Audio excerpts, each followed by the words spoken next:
al-wahidil ahad al-fardis samad alladzi tanazzaha an sifatil makhluqat min ruhin wa jasadin wa walidin wa walad.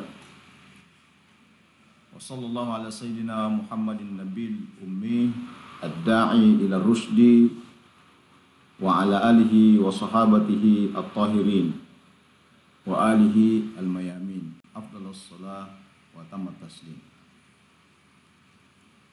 Alhamdulillah, puji dan syukur kehadirat Allah Subhanahu wa taala, Allah yang Maha Esa, Al-Fardis Samad, tempat kita bergantung, kepadanya kita bergantung. Tanazzaha an sifatil makhluqat. Allah Subhanahu wa taala bersih, Maha suci dari sifat-sifat makhluk,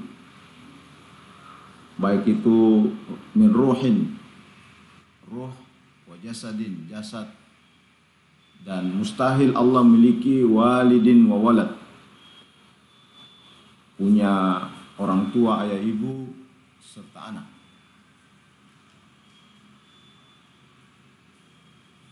Ini tentu hal yang sangat prinsipil dalam ajaran agama kita, yaitu akidah. Makanya dinamakan akidah. Akidah itu berasal dari kata akad. Akad artinya tali, ikatan. Makanya biasa dalam fikih ada namanya akad jual beli, akad nikah. Itu mengikat antara pembeli dan penjual.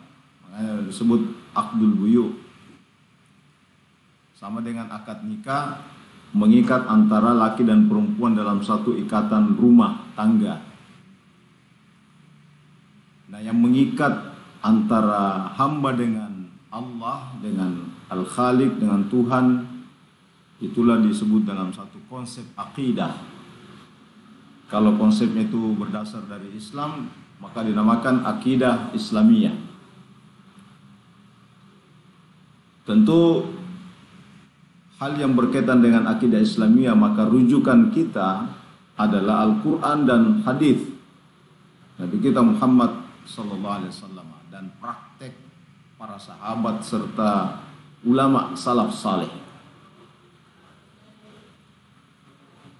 Ini amat penting dalam kehidupan kita, sebab akidah itu diibaratkan pondasi satu bangunan.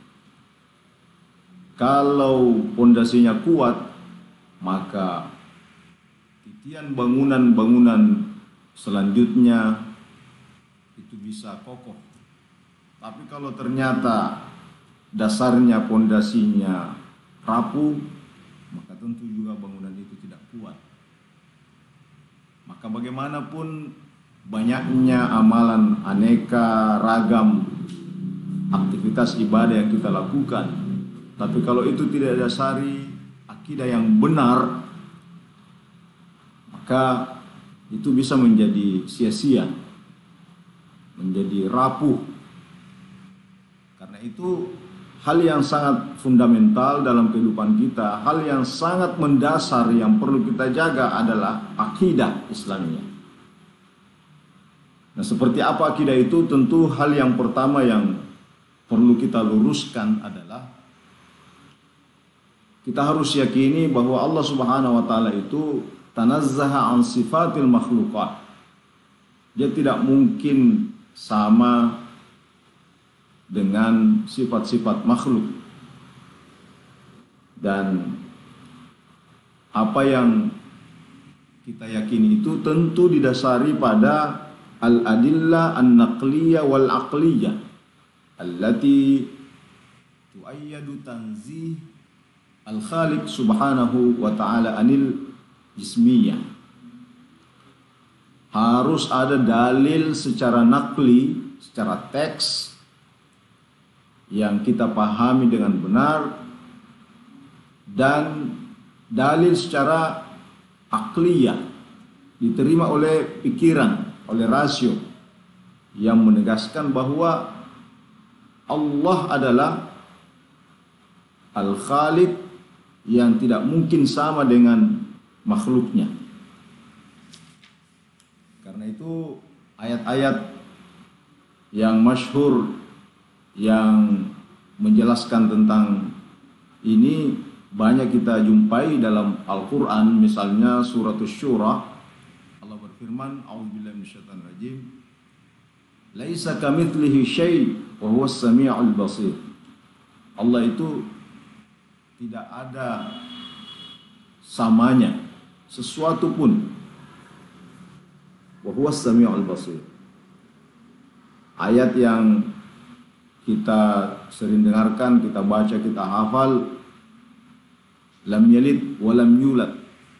Jadi subhanahu wa ta'ala, dari maha suci Allah dari walid wa walad. Lam yalid, tidak punya ibu, wa lam yulad, dia tidak beranak dan tidak punya ibu. Wa lam yakul lahu kufuwan ahad.